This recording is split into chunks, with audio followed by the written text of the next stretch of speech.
खुदारा इस खुशफहमी से बाहर आओ, सुन्नियों बाहर आ जाओ। ये हमें धोखे में मुब्तला किया गया है कि तुम नबी के नाम के नारे लगाओ, नात खानी करो, नजात पा जाओगे। कोई ऐसे स्टैंडर्ड शरीयत ने नहीं दिया। इताअत रसूल है। मैं ये नहीं कह रहा हूं नात खानी गलत है, मैं ये नहीं कह रहा हूं इस पे सवाब मिलेगा, ये सवाब नहीं मिल, नो, सवाब हासिल होगा, सवाब नहीं मिलेगा ये मैं नहीं कह रहा हूं।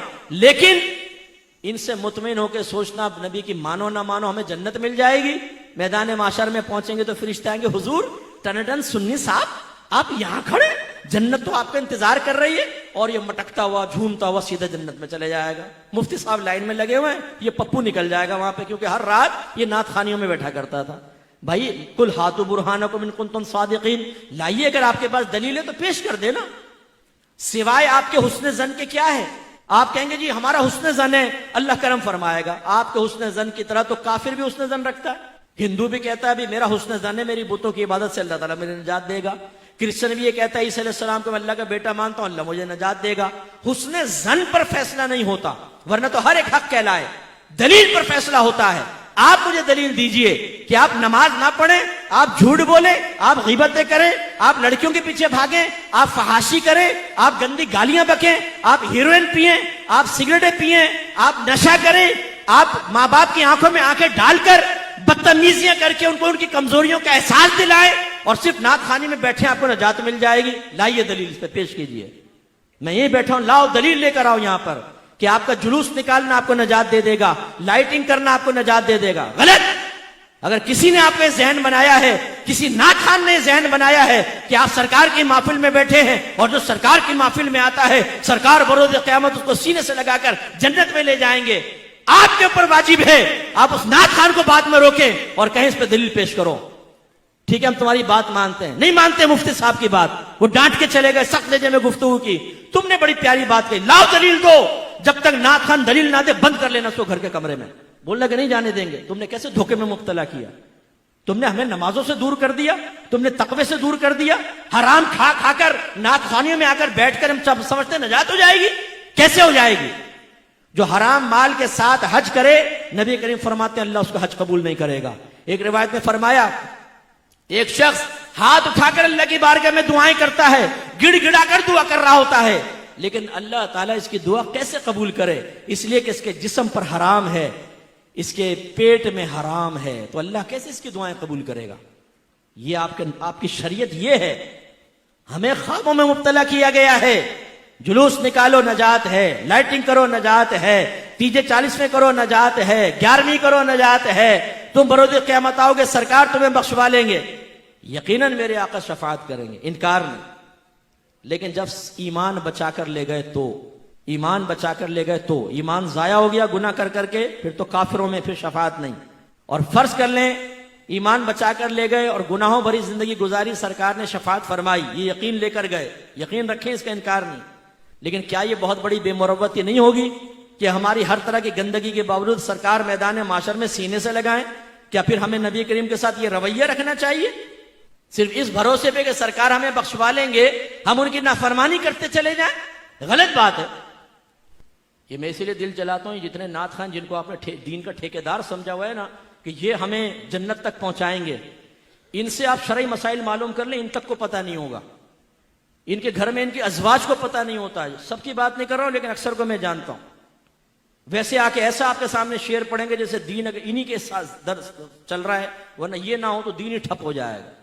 तकब्बुर का आलम ये होता है कि बड़े नात खान, वो कभी आपने नहीं देखा होगा किसी आलिम का हाथ चूमते हुए, इतने मुतकब्बिर होते हैं। ये याद रखें, नात खानी फी नफसी कोई कमाल की बात नहीं। मैं दलील से कहता हूं, दावा करता हूं, पूरा कुरान पूरी हदीस, एक आयत एक हदीस ले आए जो नात खान के फजाइल पर मुश्तमिल हो, लेकर आए। मैं बोलता हूं, चैलेंज करता हूं आपको, मैं आलिम दीन के ऊपर फजाइल के ऊपर आपको सैकड़ों आयात हदीसें पेश कर सकता हूं। नात खान पर एक पेश करें आप कि नबी करीम ने फरमाया जो नात खानी करेगा नात पढ़ेगा, और बोलते क्या है, सरकार ने मुझे अपनी नात की खिदमत के लिए मुंतखब कर लिया है। अच्छा भाई ला दलील दे, ख्वाब में आए थे सरकार, या तुझे टेलीफोन किया था, या किसी के जरिए पैगाम पहुंचाया था कि तू इस खिदमत पे मामूर हो जा? किसने कहा था? वो आपको मुतासिर करने के लिए। और हम बाज़ औक़ात आलिम और नात खान को बिल्कुल बराबर का दर्जा देते हैं, बल्कि बाज़ औक़ात तो नात खान ऊपर हो जाता है, आलिम नीचे होता है। आपकी मस्जिद का इमाम वो अगर बैठा हो और एक मशहूर बड़ा नात खान आकर बैठे, आपका इमाम हकीर होगा, चाहे वो आलिम दीन हो, वो नात खान को बड़ा सोफा दिया जाएगा, इमाम साहब साइड में बैठे होंगे। ये तकसीम किसने की है? ये नात खानी को इतना ऊपर जो आपने चढ़ा दिया है, जो रियाकाराना, बाज नात खान रियाकाराना नात पढ़ते हैं, पैसे के लिए नात पढ़ते हैं। अगर आप उनको पैसा ना दें, आप बुलाएं नात खान को, बोले पैसा एक भी नहीं देंगे, आ जाए ना, अल्लाह के लिए पढ़ना, चल रहे भाग जाएगा। मैंने एक दफा फोन किया एक नात खान को, उनके असिस्टेंट ने उठाया, मैंने नाम नहीं जाहिर किया, मैंने कहा फुला हैं, बोले वो मसरूफ हैं, आप बोलें क्या करना है। मैंने कहा मैंने कहा चलो आजमाता हूं। मैंने कहा एक नातिया महफिल रखनी है, उनसे टाइम लेना है। हाँ बताएं, मैं उनके असिस्टेंट हूं। अच्छा ले जाओ, बड़ा सख्त उसने रखा हुआ ना। तो मैंने कहा क्या वो कुछ पैसे से भी लेंगे? आपको कुछ भी मालूम नहीं, एक नात खान अपना टाइम निकाले पैसे ना ले। मैंने कहा अच्छा भाई मुझे पता नहीं था, कौन है आप? मैंने कहा भाई मुफ्ती मोहम्मद अकमल कहते हैं। अरे मुफ्ती साहब आपने पहले क्यों नहीं बताया? यार तुम अभी तो डांट रहे थे मुझे, तुम मुझे जलील कर रहे थे फोन के ऊपर, अभी मैंने नाम लिया तो तुमने फौरन, अगर यानी आम आदमी हो तो जलील करो उसको जितना मर्जी, पैसे के बगैर तुम आते नहीं हो। पैसे लेके इस्तंजा खाने में जाके लिफाफा गिनते हो, कितने पैसे दिए, कम होते हैं तो आके लड़ना झगड़ना शुरू कर देते हो।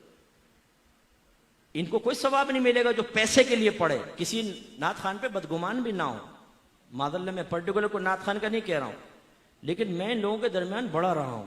यूके में मैंने कितने सफर किए हैं, ये गाड़ी में सोते रहते हैं, नमाज नहीं पढ़ते, जहाज में सोते रहते हैं, नमाज नहीं पढ़ते, लेकिन वहां जाके जब नात खानी करेंगे, ओए होए होए होए, लगता है पूरा दीन का दर्द इनके अंदर आ गया, रोएंगे और ये और रुला देंगे पब्लिक को, और नमाज पढ़ेंगे नहीं। ये नहीं क्या कर रहे हो? और आपने उनको हीरो बनाया हुआ है। जो बादशाह नात खान हो, अल्लाह के लिए पढ़े, इनके शराख्त पहचान को इतनी मुश्किल नहीं होती, उनको इज्जत जरूर दें, किसी पे बदगुमानी भी ना करें। लेकिन मैं आपको जो बात समझाना चाह रहा हूं वो ये कि आप अगर सिर्फ इस खुशफहमी की दुनिया में नाती अशार सुनकर गुम हो गए तो याद रखें इसका अंजाम बड़ा दर्दनाक है। मायार बनाएं अपने नबी की तालीम को, मायार बनाएं सहाबे कराम को। बस आखिरी सवाल, बयान खत्म। यह बताएं किसी सहाबी ने ऐसा किया कि उन्होंने सारा दिन नात खानी की हो, सारी रात नात खानी, और बैठे बैठे सरकार के या रसूलल्लाह या रसूलल्लाह या रसूलल्लाह या रसूलल्लाह के तस्बीहें पढ़ी हों और नारे लगाते हो बाहर निकल, गुलाम ये रसूल में मौत भी कबूल है, लेकिन फिर ना नमाज पढ़ी, ना रोजा रखा, ना कुरान की तिलावत, ना जिहाद पर गए, ना जमात से नमाज पढ़ी, और वो मादल्ला गुनाहों में लगे रहे। लेकिन जब उनसे कहा गया कि आप ये क्या कर रहे हैं, तो कहा कि देखो तस्बीह तो पढ़ता हूं सरकार की, नात खानी भी तो कर रहा हूं, सरकार के नाम के नारे तो लगा रहा हूं, तो नजात हो जाएगी। है कोई ऐसी मिसाल? बोले है नहीं है ना? लेकिन हमारे यहां है, मिसाल नहीं मिसालें हैं। हम खुशफहमी में मुब्तला हैं। ये महफिल जरूर करें, अल्लाह ताला इस पर सवाब भी देता है। अगर उसकी रहमत जोश में आए तो बख्शिश और नजात का जरिया भी बन सकती है, लेकिन गारंटी नहीं है। असल चीज मयार शरा क्या है?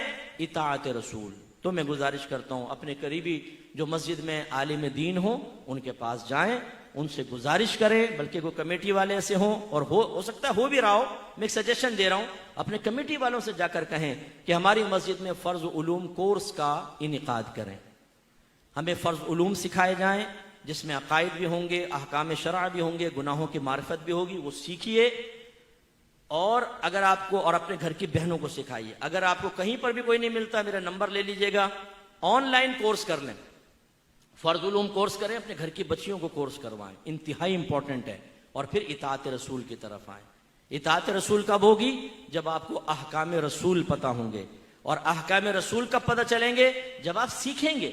ऐसे तो हुक्म आपके घर में तो नहीं आ जाएगा, आप सीखें जहन इस्तेमाल करने के बारे में क्या शरई अहकाम है, आंखों के बारे में, नाक के, जबान, हाथ, आपका सितर शर्मगाह, आपके पैर, पैसा कमाने के क्या अहकाम है, पैसा खर्च करने के क्या हैं, किराए पे चीज को लेने देने के अहकाम क्या हैं, तिजारत के क्या हैं, इन्वेस्टमेंट के क्या हैं, ये तमाम, दोस्ती करने के अहकाम क्या हैं, दुश्मनी करने के अहकाम क्या हैं। जब आपकी तमाम चीजें दायरे शरीयत में आ जाएंगी तो फिर आप हकीकी आशिक रसूल बनेंगे, वरना उससे पहले सिर्फ जबानी दावे हैं या हुस्न ज़न है। आखिरी बात, मेरी किताब है कुर्ब इलाही, जो मैंने अभी लिखी है। खास तौर पे मैं नौजवानों से गुजारिश करता हूँ, थोड़ा सा पैसा जमा करके किताब खरीद लें। हाशिम साहब यहाँ होते हैं, इनसे मालूम कर लीजिएगा, इंशाल्लाह मेरा नंबर इनके पास है, ये आपको पहुँचा देंगे। मतलब कांटेक्ट नंबर दे देंगे जिनसे आपको किताब मंगानी है। ये किताब क्या है, अगर आप इस दौर में रहते हुए अल्लाह का कुर्ब हासिल करना चाहते हैं तो फर्स्ट स्टेप क्या है, फिर सेकंड क्या है, फिर थर्ड क्या है, फिर फोर्थ क्या है, फिर फिफ्थ क्या है, स्टेप वाइज आपको बताया गया है। कौन कौन सी चीजें बुरी हैं, कौन सी अच्छी हैं, किस तरह आप बुराई से बच सकते हैं, किस तरह अच्छाई को इख्तियार कर सकते हैं। ये इस वक्त तसव्वुफ की एक बेस्ट बुक है, इसलिए नहीं कि मैंने लिखी है, आप पढ़कर देखें, इंशाअल्लाह आप ये कहेंगे मुफ्ती साहब बहुत अच्छी है। खास तौर पे वालिदैन से मैं गुजारिश करता हूं, अपने घर में रखें, बच्चों को दें। जिस तरबियत की कमी आपकी तरफ से हुई, और अगर बच्चे बालिग हो जाते और गुनाह करते, आपके नाम अमाल में भी गुनाह लिखा जाएगा, तो ये किताब उस तरबियत को कामिल कर देगी। फायदा होगा आपको, आपके बच्चे पढ़ेंगे, नेक बनेंगे, इंशाल्लाह आपको फायदा होगा, उनकी अज़दवाजी जिंदगी बेहतर होगी, आपको फायदा होगा। अल्लाह ताला अमल की तौफीक अता फरमाए। व आखिरु दाअवाना अनिल हम्दुलिल्लाहि रब्बिल आलमीन।